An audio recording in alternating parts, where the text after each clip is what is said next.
Hi, this is Keeper, and welcome back to On Air. Today, two topics. Number one, we're going to be looking at in our first segment, direct selling media. Magazines, the newspapers, are they really news or are they just glorified training magazines, or as my good friend Randy Gage would call, magalogs? In our second segment, we're going to be looking at missed opportunities, golden opportunities that direct selling has had over the years to promote and show the world who we are. You're going to find this to be very, very interesting. And also, don't forget to come back tomorrow when I report from the Get Motivated seminar from the Staples Center here in Los Angeles. See you in a second. Hi, this is Keeper, and welcome back to On Air. This first segment is going to be a look at direct selling media. The media that we're going to look at is primarily the media here in the United States, the magazines and one or two of the newspapers. The reason why we're looking at this is because, well, let me back up. I got into network marketing in 1995. I was introduced to it by a friend of mine named Ross Burke. And when I got into it, I joined a company called Envion International. And at that time, the only real training or news magazine that was out there was called Upline Magazine. Upline Magazine shortly went out of business, as did the company that I was with. And what that left was a little gap for a short amount of time, because then you had some of the principals from Upline Magazine go over and create a new magazine, even though they'll tell you that it's very different. But it was a number of the same people. Went over and created a magazine called Network Marketing Lifestyles. Well, that magazine did not last. While all this was going on, a news journal that had been around for a number of years, some 20, 30 years, was out called Network Marketing Business Journal. That was owned by Keith Legas out of Chicago. That newspaper or news journal is still around. At one time, Keith owned Direct Selling News, which he then sold to Stuart Johnson, who owns Video Plus, who does the primary business of training tools and you name it, Success Magazine, Direct Selling News, and a number of other things. But as we began to look at this issue over the past few weeks, we began to realize there's really not a news magazine in the traditional sense for direct sellers. What you've got is a couple of magazines, Direct Selling News, which is primarily for executives only, which is why if you're a distributor, you may not even have ever heard of it. It's for executives only. They report primarily on news as it relates to and impacts those companies in the Direct Selling Association, the DSA. So they, in a large part, answer to the DSA, which is why you may never have heard of it. And which is also why when you read it, you say, boy, these guys are really connected. So there's not news. They're, to me, in a lot of ways, they're a mouthpiece, a print mouthpiece for the DSA. No news really to talk about, even though they have a number of segments in there on news. But we don't really qualify it as news. It's just kind of updates more than anything else. Then you have Network Marketing Business Journal, trade journal. We'll give you a bit of news here and there, but it's primarily a lot of training information, and that's it. So even though you may think they're a news organization, they're really a trade journal, and they've never pretended to be anything other than just a training piece or a journal. The other one that's out there that's major is Networking Times, run out of Chatsworth, California. Chris Gross and his wife Josephine Gross. It's also owned by Bob Proctor. Yes, the Bob Proctor is the major player behind it. So if you're looking for a news piece for direct selling for your business, there's not really one out there. They are just primarily news, bits of news here and there. But the main thing that they do, they're training magazines. I think we need to have some sort of news that's unbiased, and we're going to talk about that for just a bit as we open up the next segment, why we need to have an unbiased news organization or news piece here in direct selling. So sit back and relax. When we get back, we're going to get into the need for a news piece, which is what I'm hoping to fill that void. And also, we're going to look at missed opportunities by direct selling to enhance the image globally. Here's a deodorant called Axe. Spray it under your arms and across your chest to stay fresh all day. I know you're not touching my mannequin.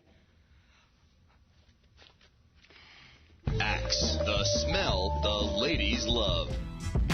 Hi, this is Keeper, and welcome back to On Air. As I said, today we're looking at media indirect selling. Are they news or are they just glorified training magazines?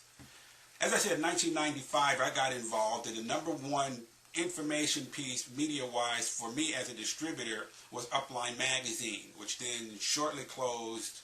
A new magazine came on the scene with some of the principals from Upline Magazine, and they started Network Marketing Lifestyles. Unfortunately, that did not last.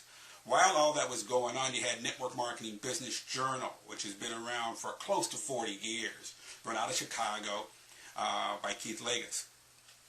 Keith, when I got in, owned Direct Selling News, which he shortly sold to Stuart Johnson and people over at Video Plus. So now Video Plus runs it. The challenge for Video Plus and Direct Selling News is that they are primarily a print piece for the Direct Selling Association, the DSA. So if the DSA says, you know, you need to operate within these guidelines if you're going to continue to do business with our member companies, you do it this way or we're not going to be involved. I'm assuming that's the way it is, but that's certainly how it has always looked. What do? We need to have a balanced media piece in direct selling that looks at who we are, that really tells the truth, because it can't always be pie in the sky for us. If it is, the image of direct selling is never really told in its proper way, in its proper light, which is one of the reasons why people don't understand who we are, in large part because we don't understand. We need to be able to get back and understand that if we're going to tell stories, we need to tell the truth. We also need to point out those issues within our community that don't serve our community. And this kind of goes to the DSA's image enhancement program that they initiated some 5 years ago, but I imagine none of you have ever heard of it. They do a lot of their image enhancement programming for the direct selling industry on the Today Show, or they put it in an insert in, say, Time Magazine or Newsweek, or one of their specialties is USA Today. None of these organizations have remotely claimed to be fair and balanced in their reporting, and I'm not suggesting that they ever have been, but they never have. Otherwise, you would get a lot better information. I think it's up to you as distributors, as our community, to demand that our media tell what's really going on. And I'm not saying all of it's bad. I'm saying if we need to know from a balance standpoint that what's really going on can not only be told from the perspective of a company that's in an association that you are associated with. Direct Selling News, that would be the DSA, Network Marketing Business Journal, that would be the Multi-Level Marketing International Association. Networking Times, they really are a training magazine. They don't really talk about anything else. They're not really into news, per se. They may talk about a distributor or even highlight a distributor, but they're not all about news, so we're not pointing the finger at them in any way. Direct Selling News, however, if all you're going to do is talk about companies or events that happen with member companies in the DSA, then you're not really serving the industry in a proper way. That's just my opinion, and I'm not surprised because I know who the publisher is. Go figure. He's never had an original idea in his life. Is there a news organization in direct selling that really reports the news? No. That's where we come in. On Air is going to look to be your news organization that brings you news and information daily. It may be some rumors, it may be some movement, it may be something from direct selling that impacts your business, or it may be some issues outside of direct selling that impacts your business. Because we believe news happens every day, not once a month, and we're going to give you some real news. When we come back, we are going to be looking at missed opportunities. Talk about news. Missed opportunities over the years by direct selling leaders to promote our industry that will just boggle your mind. How could they possibly miss these golden opportunities to show the world who we are? When we come back. Here's a deodorant called Axe. Spray it under your arms and across your chest to stay fresh all day. I know you're not touching my mannequin. Axe, the smell the ladies love. And we're back with On Air. This really short segment, about a minute and a half, is going to look at missed opportunities by our industry to really position ourselves in the global community as a leader. We've had plenty of opportunities to show who we are and what we're all about, and it just boggles my mind how we could not even do anything or participate in some major global events that will not only show who we are, but also show the world the goodness of who we are without an expectancy of anything in return. Did you know in 2010, for instance, speaking of the DSA in an earlier segment, that in 2010 the DSA celebrated their 100th anniversary? Now, yes, they are an association. There are competing associations.